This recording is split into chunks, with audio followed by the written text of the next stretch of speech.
Then I would like to introduce our next speaker. His name is Dr. Bruce Hafen, a retired law professor, dean of the J. Reuben Clark Law School, and president of Brigham Young University in Idaho. He comes to us, is that correct? President. Oh, these are all former. Yes. Okay, sorry. Former dean of the J. Reuben Clark Law School and former president of the Brigham Young University in Idaho. He comes to us with extensive experience in the study of children's rights. He's well known for his writing on children's, the title, Children's Liberation and the New Egalitarianism, Some Reservations About Abandoning Youth to Their Rights. Two of his publications have been cited in majority opinions of the U.S. Supreme Court, one in a case on whether a minor has a right to abortion, the other on a case of adoptive rights of unwed fathers. Dr. Hafen has considerable international experience, has given academic papers as an invited participant in family law conferences in Australia, Ireland, Czech Republic, Switzerland, and Poland.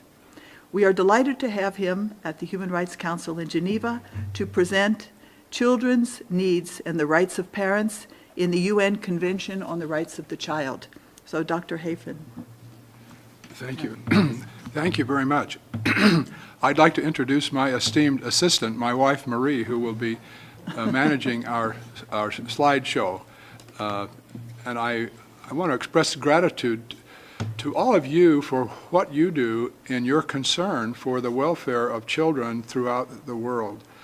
I know many of you are here at your own great expense, and you work through all of the frustrations of living in the modern world, and it's a complicated process at best, and here you are caring about something that matters so much.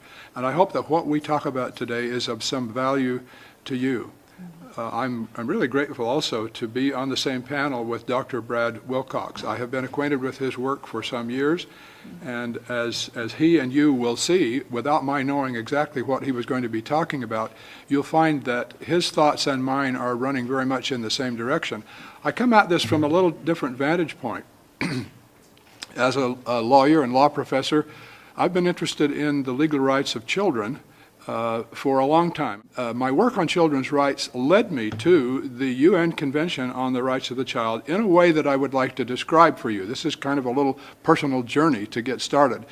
So with this first slide, let me start with a conversation that took place back in the early 70s when I was a young law professor, and I was talking with my law school dean, whose name was Rex Lee, who was later the Solicitor General of the United States.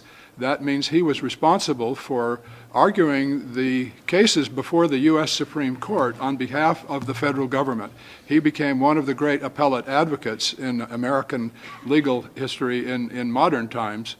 And he had asked me to read a paper he had written about a constitutional law issue. As we talked, he and I talked about how far the nation had come with the civil rights movement in the 1950s and 1960s. We were cheering to see what was happening as America was changing and becoming more conscious of what we could do about racial discrimination. And that had fed into similarly valuable work about women's rights. And as we saw the power of the legal ideas that were making these advances move faster and further, as lawyers do, you sort of look at the other side for a minute, and I said to Rex, do you think the time will ever come that these individual rights ideas will be so powerful that they overpower all the other ideas that we ought to be thinking about as lawyers and as citizens? He said, well, what do you mean? I mean, who can be against individual rights? I said, well, I'm not against the concept, but I'm just asking questions about how far this can go. He said, can you give me an example? And I had never taught family law. I didn't really know much about it, but I just responded kind of off the top of my head and said, well, what about children? Some people would say the law discriminates against children because of the concept of minority status. You can't drive a car until you're a certain age. You can't vote. You can't sign a binding contract. You have to go to school, et cetera, et cetera. do you think the day will ever come that there will be a children's liberation movement? And Rex kind of laughed and said, well, that wouldn't make any sense. And I said, I don't think it would either, but the way the momentum of this idea of individual rights is going, it wouldn't surprise me. I walked out of that discussion. I couldn't stop thinking about it. I was very curious, and so I started poking around in the legal literature and found there were people talking back then. The first articles and books were appearing arguing that there should be a children's liberation movement. I talked to one law professor who was into this movement and said, I'm surprised that you would say, let's liberate all the children, remove all the age limits. What's the rationale for that? He thought for a minute and he said, kids are people too. How can you argue with that? So I kept thinking about it, and I thought, I wonder if that'll show up in the courts.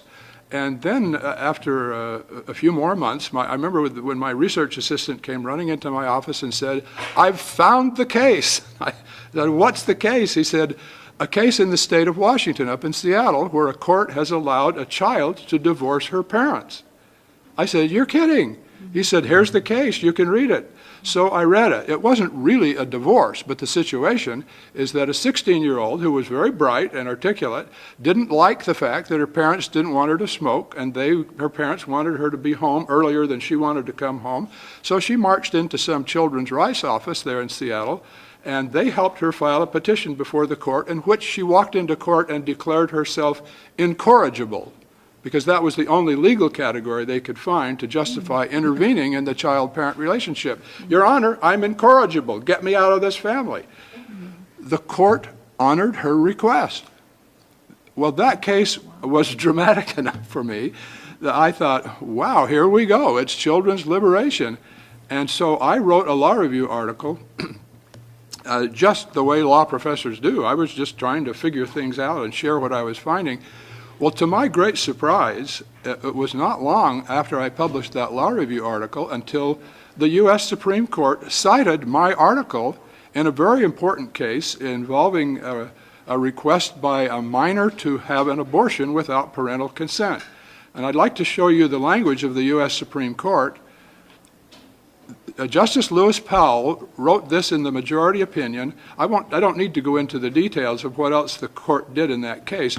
They did make allowance for mature minors because expecting a child and the issue of parental consent, all of that is kind of complicated, but the court used that occasion to talk about whether the constitutional rights of adults are appropriate for children. So Justice Powell said this, I want to read it, and even after this many years, I can say that this is still where the U.S. Supreme Court stands on the issue of children's liberation. There are many variations on the theme, but fundamentally, he spoke for the whole American judiciary and still does.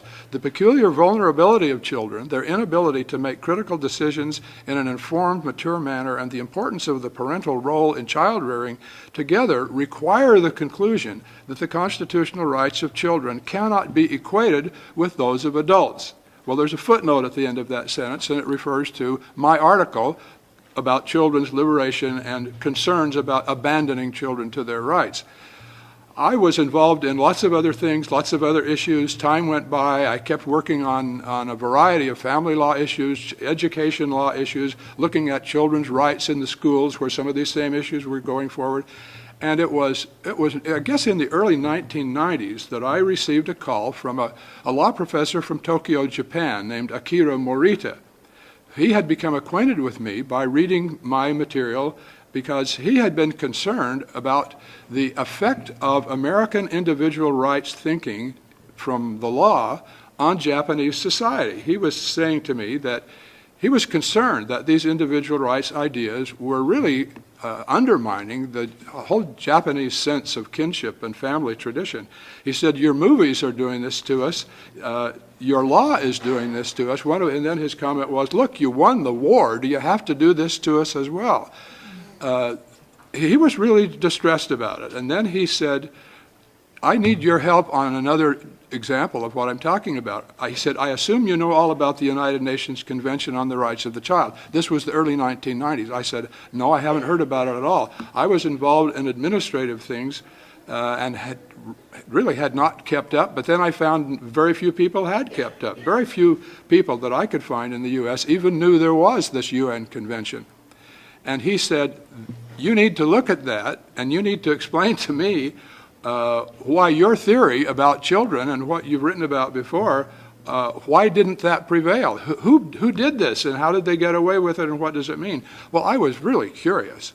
And so as I read the convention and read the literature about it, I was astonished by what I found. I found that this CRC, as we call it, the Convention on the Rights of the Child, had been adopted by the United Nations in 1989 and almost immediately had been approved by virtually every nation in the world. Who can disagree with the idea of rights for children?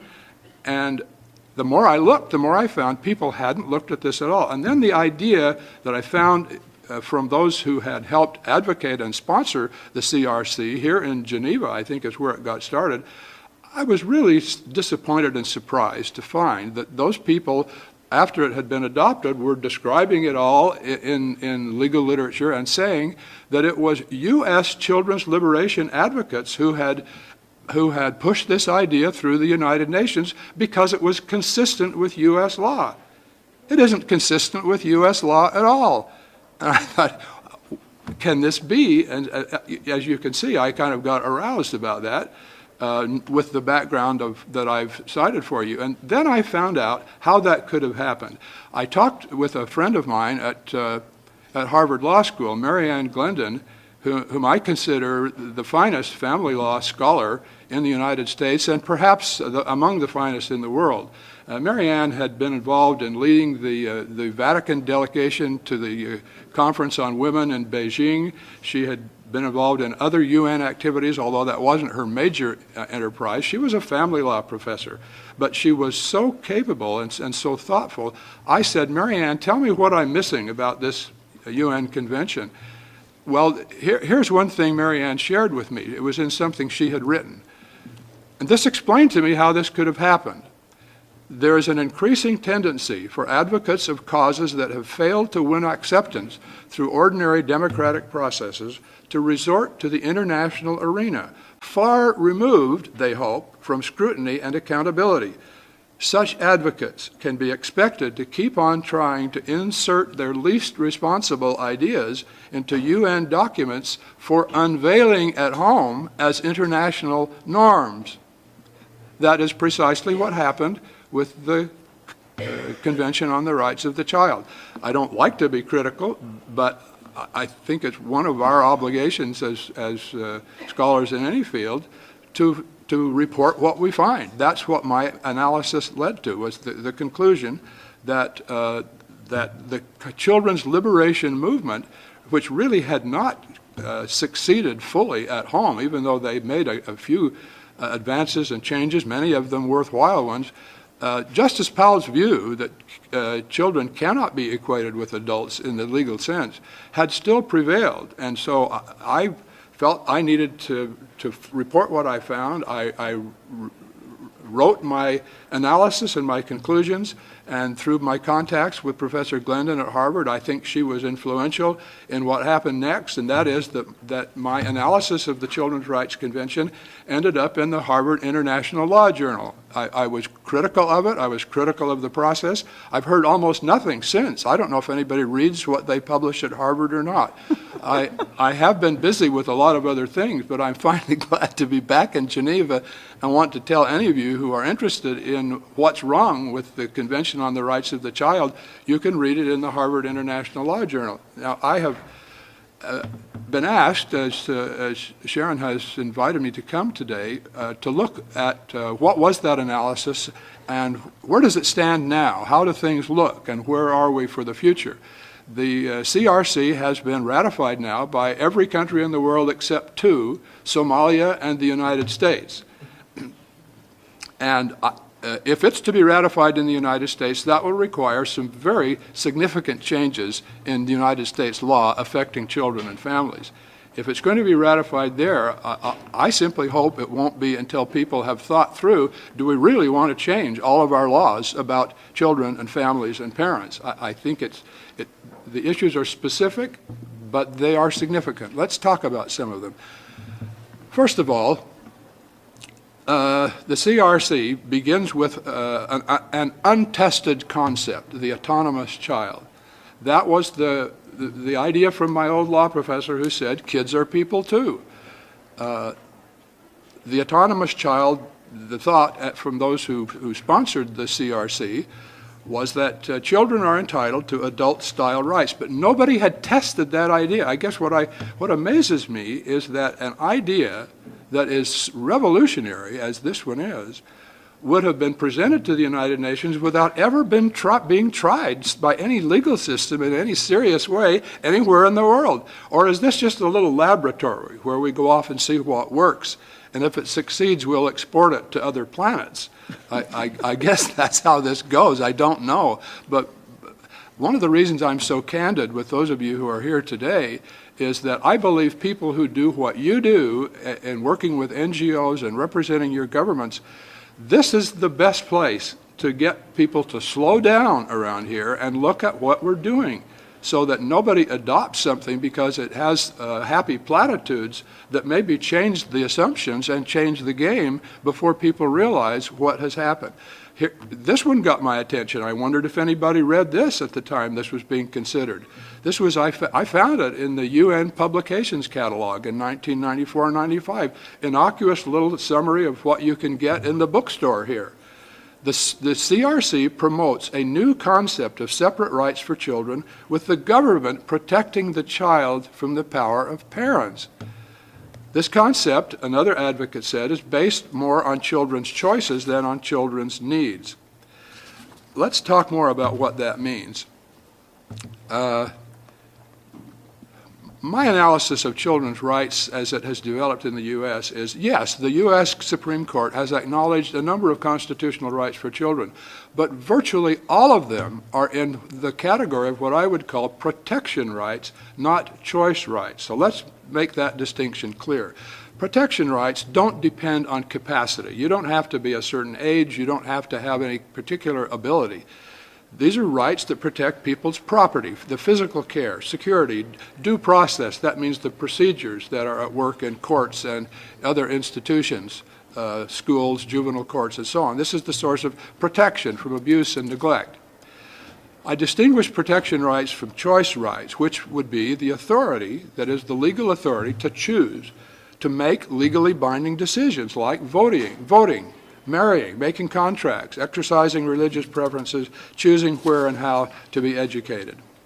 Well, as I say, my summary over the years, and it really hasn't changed in the years I've watched it up until today, the constitutional rights that have been recognized for children in the U.S. are almost all in the protection category, not in the choice category, because the court has recognized the limitations in children's capacity and the value of having age rules to determine capacity for the most part. We can't have all the courts of the world bogged down in trying to decide how capable someone is of a mature decision. We use age limits for that. We have for a long, long time.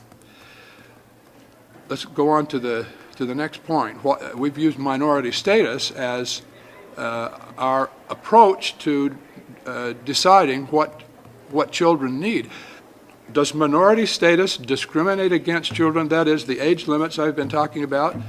No, it protects them. And it protects society from the long-term consequences of a child's immature choices. And it protects children from being exploited by those who take advantage of their unique vulnerability.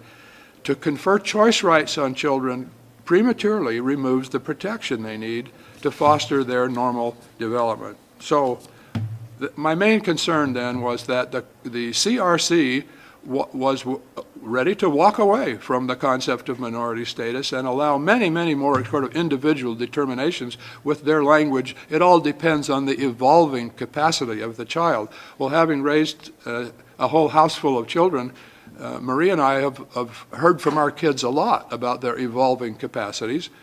I remember when my 7-year-old son, who is now a very fine lawyer, was quite upset that he didn't have the right to vote at the age of 7. He said, "I know a lot more about Nixon and McGovern than Grandma and Grandpa do." Well, that was probably true, but I don't know if he could have persuaded a court at the United Nations that they were ready to turn over the management of the planet to 7-year-olds. Let's go on to this next concern about the CRC. Having noticed, I guess we put this quote in the slides because Justice Stewart's opinion about whether young people should have access to pornographic material. A child is not possessed of the full capacity for individual choice. That's the presupposition of First Amendment guarantees. It's the use of choice there that I thought was important because that helps reinforce the distinction between choice rights and protection rights. My next concern about the Convention on the Rights of the Child was whether there is a new threshold of intervention. A lot of the language in the Children's Rights Convention talks about the best interests of the child being the standard for all kinds of things. It's hard to quarrel with that. I'm in favor of the best interests of the child as well. But the way the CRC uses this language, and the specific references are in my written paper, copies of that are here available for any of you who would like to have more detail and some footnotes on what we're talking about.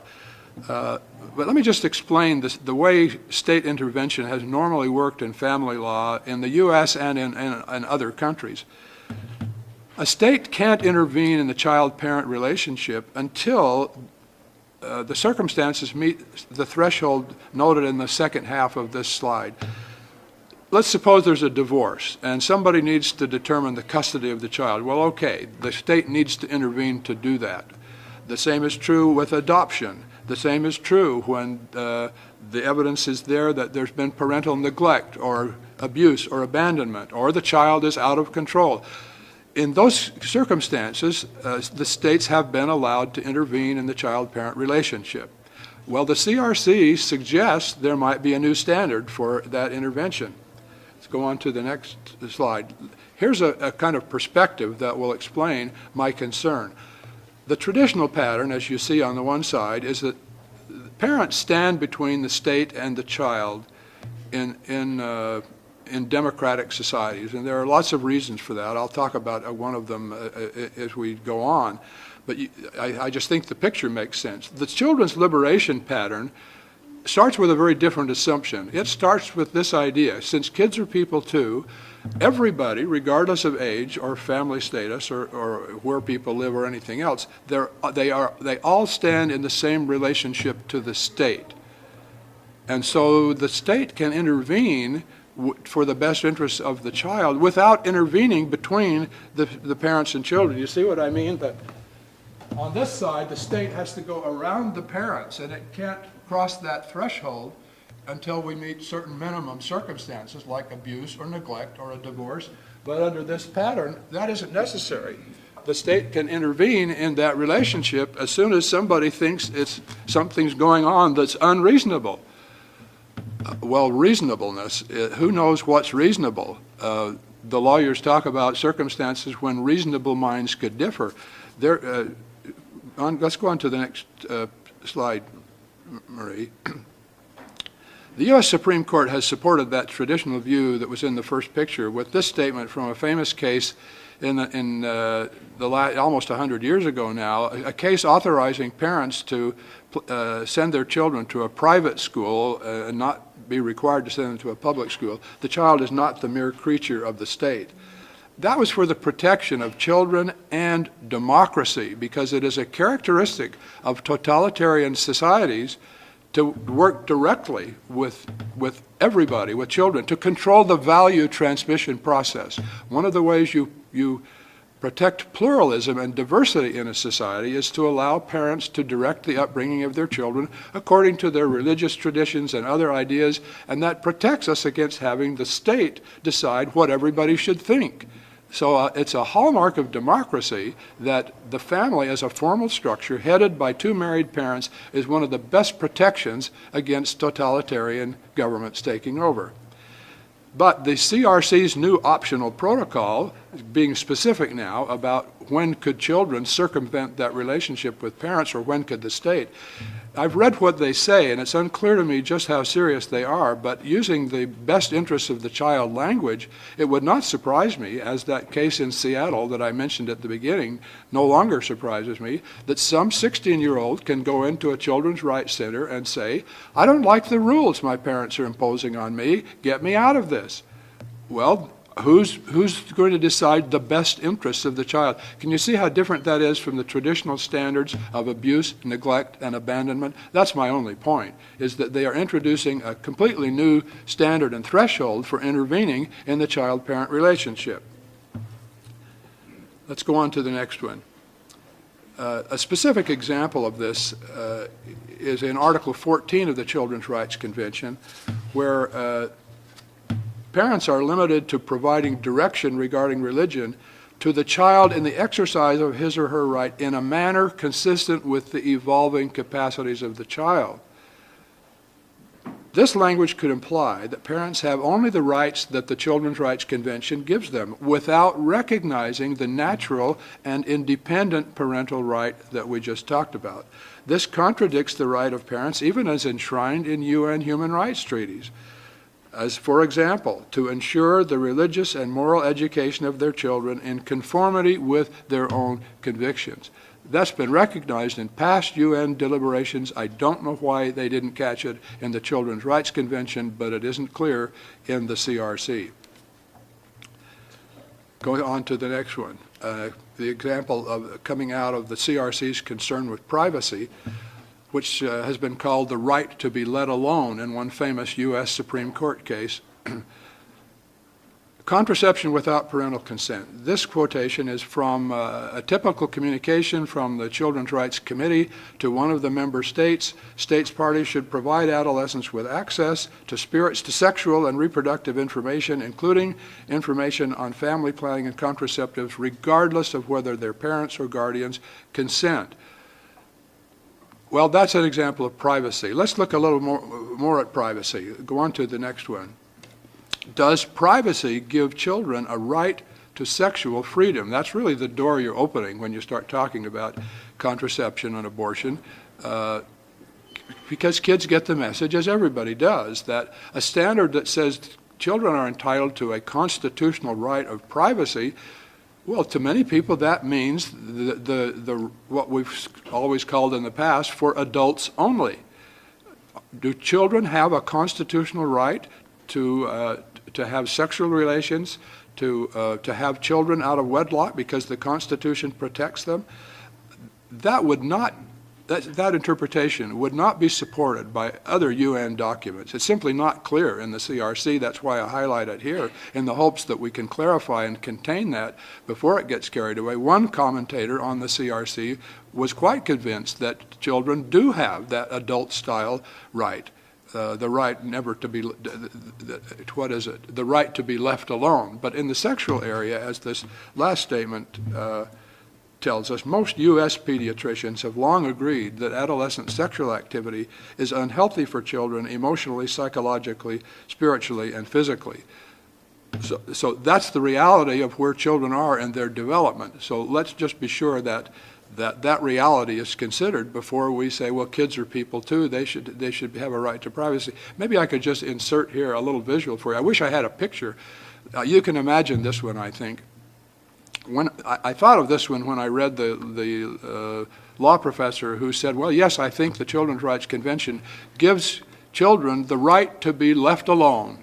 That's the term for privacy from the U.S. Supreme Court. I thought of him a few years ago when I was in a Pacific Island country, and Marie and I were on a bus together, driving past someplace, a street corner. No people around at all, but we saw a little boy standing on the street corner. He looked like he was probably 4 or 5 years old. Beautiful little child, big brown eyes, but he was looking all around because he was all alone, and we wondered where his mother was or where somebody was. He had that kind of forlorn, fearful look of a motherless child. He was wearing a tattered T-shirt, and on the T-shirt were written these words in bright letters: "Leave me alone." I don't think that even the most ardent children's rights advocates at the UN would want that to be the poster child for their concept of child autonomies. I mean, anybody can see how ironic it was for this poor child who was trying to find his family to be standing there saying, "Leave me alone." That's the last thing he wanted. Let's go on to the next one. Sex education, contraception, and the role of parents. The CRC committee routinely requests states parties to provide children in public schools or otherwise with abortion access, sex education, and contraception without allowing parents to opt out for their children, whether on religious grounds or otherwise. The CRC itself doesn't mention these things specifically, but the committee that's interpreting that document reaches this conclusion.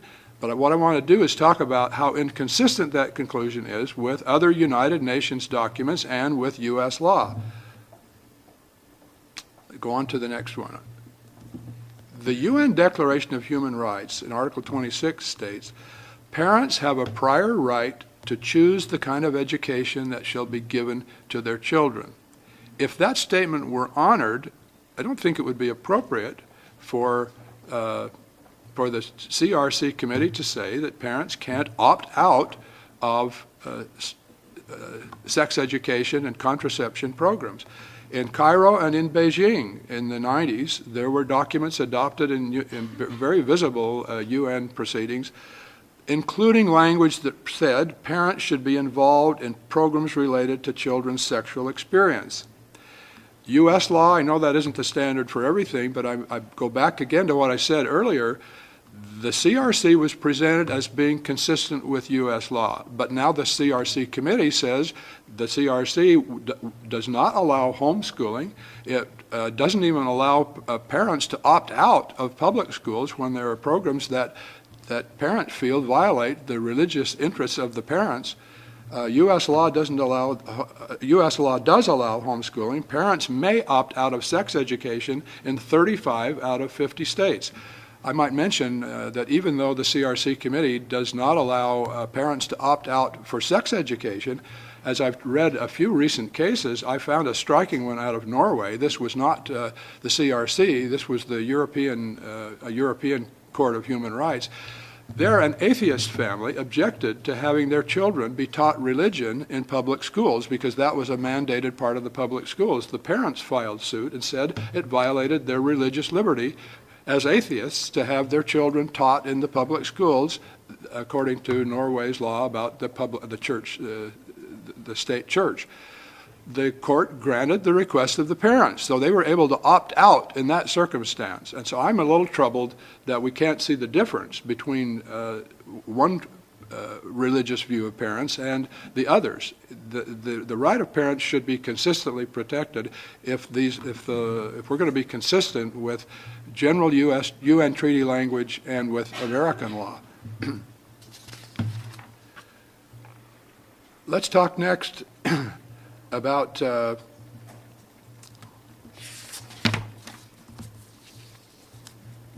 Marie just punched the next one. My summary of what I've seen happening as I've been reading the Children's Rights Committee work, and I think the contraception and sex education issues are good examples. That's not the only thing going on in the world, but the language there is I think instructive in helping me reach this conclusion. I see the committee wanting to establish a new form of paternalism. I expected to see them saying a lot of things about letting children make their own decisions, but what I really see instead is the committee dictating what kind of decisions should be made for children by schools and by other adults. So the question that raises is, well, all right, if they're having second thoughts about letting the kids decide all these things for themselves, whose paternalism are we going to honor? The parents' paternalism, that's where the word came from, or would it be the government agencies of their home countries, or would it be the paternalism that comes from international organizations like the UN? Which of those options is best for children and for the future society? Let's talk about, give me the next one, Marie. You might be interested in this. It was apparently overlooked by the Children's Rights Committee. Two law professors in the early 1970s, Henry Foster and Doris Freed, very well known in the family law field that I was in, they wrote what they called a Bill of Rights for Children. One of their statements states this about what legal rights children should have. The child has a moral right to parental love and guidance. Now, moral right may not be legally enforceable. They acknowledge that. But if we want to talk about the children's rights that matter, why does this one matter? I want to say something about that, and it will tie what I have to say with what Professor Wilcox showed us. Why the child-parent relationship is key. Research shows the need of every child for unbroken continuity of affectionate and affirmative relationships with an adult whenever possible with both parents. There are footnotes that support that, of course. The parent-child relationship is central in all factors of child well-being, and I'll let Professor Wilcox's data speak. What he says is completely consistent with the point I'm trying to make, and that is that children raised by both parents are going to do better in every possible way, and that ought to influence our thinking about children's rights. Go on to the next one. This leads us to talk about marriage. If we are serious about the rights that will matter the most to children in the long term, and now I just turn to Professor Wilcox and say, thank you, you were an ideal expert witness for me today, because everything that Brad Wilcox put on the board shows us that children will be far better off if they can be raised by both parents. Well, I know that's hard to do, but the UN doesn't shrink from trying to do things that are hard. Shouldn't the UN give higher priority to helping its member states increase the likelihood that each child's biological parents will A, marry, and B, stay together, rather than ignoring this most crucial factor in the child's environment, a stable relationship of long-term continuity with both parents? And I have one more little summary. This is consistent with what Professor Wilcox showed us. It comes from as neutral a source as Time magazine. There is no other single force causing as much measurable hardship and human misery in this country as the collapse of marriage. It hurts children, et cetera, et cetera. And one other statement from a panel of experts on marriage with which I think Professor Wilcox has been associated, the most important causal factor of declining child well-being is the remarkable collapse of marriage, leading to growing family instability and decreasing parental investment in children. Well, given those findings, it isn't surprising that we might say this is something children might need, a little attention to the marital status of their parents. These are just little numbers compared with all that we got from Professor Wilcox. Other writers I've read has been especially intrigued by the way some have put it. A French writer was writing, marriage has lost its charm for young people. They think it's private. And the relationship between two young lovers is a private thing. And they have children, well, I guess that's private too. It's just that when children are born of unmarried parents, they suffer and the world suffers because dysfunctional children create dysfunctional families, and that creates a dysfunctional society. Bottom line, children, I think, if we want to talk about children's rights, should have a right to live in a home where their parents are married to each other. Of course we won't always have that, but as an aspiration, seems to me worth being taken more seriously than it is. Give me the next one, Marie. As I wondered, why don't today's sophisticated thinkers about children's problems, why they don't acknowledge the need for more stable marriages and more stable homes. This revealing little statement comes from an exhaustive study on teenage pregnancy from a few years ago. At the end of this study, and I don't need to go into all the details, they were concerned about a rising rate of teenage pregnancy in the United States. When they were talking about the solutions, these researchers got kind of candid and personal with us. Here's what they said as to how do we solve the problem of teenage pregnancy. For ourselves, we prefer to cope with the consequences of early sex as an aspect of an emancipated society rather than pay the social cost its elimination would exact. That says to me that I wonder whose interests we're talking about when we talk about the interests of children. Now, it's true that most people who get involved in children's rights causes, I acknowledge, I grant them the benefit of every doubt. They are interested in children, but it's a beguiling invitation to say, let's set the children free, because that sets adults free from responsibility and all the commitments and demands that go with caring for children. And an emancipated society is one in which we are not very concerned about whether people are married or not. But I want to suggest that that kind of emancipated society is not in the interests of children, and therefore the long-range interests of society. Well, to conclude,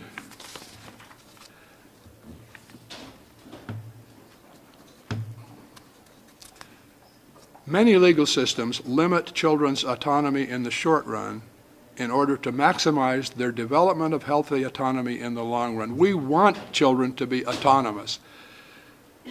This approach encourages development of the competence needed to produce an ongoing democratic society comprised of adults who are capable of responsible autonomous action. But to short-circuit this process by legally granting rather than actually teaching autonomous capacity to children ignores the realities of education and child development to the point of abandoning children to a mere illusion of real autonomy. I'm all in favor of autonomy for children, and I wish it could be accomplished by passing a resolution at the United Nations. It didn't ever work at our house, and so maybe we need to go back to the basics and find ways to strengthen the homes where children are raised, strengthen the relationship with their parents, and in that way we'll produce autonomous children that can maintain a more stable, free society in every country in the world.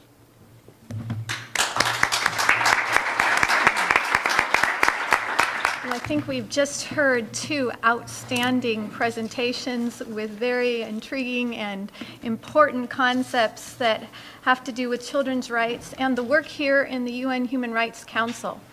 In fact, as Bruce Hafen was speaking to us, I was thinking of some of the resolutions that have come before this council that reoccur again and again on the rights of the child. There's a lot of times provisions that are dealing with these kind of autonomous rights where language is being proposed to grant children privacy, confidentiality, especially in the areas of sexuality education or reproductive health information in all these areas that are constantly being discussed here.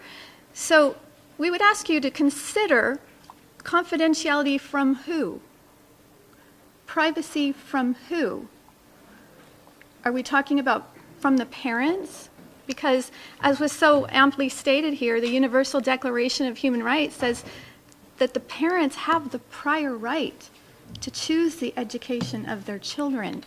And it is the parents who will have the best interest of their children in mind. And that's why nations, legal systems throughout the world have recognized the parental rights that antedate, that come before the rights of the state. So I hope that you will take these thoughts as you are negotiating any provisions relating to these sensitive issues and children's rights as you move forward.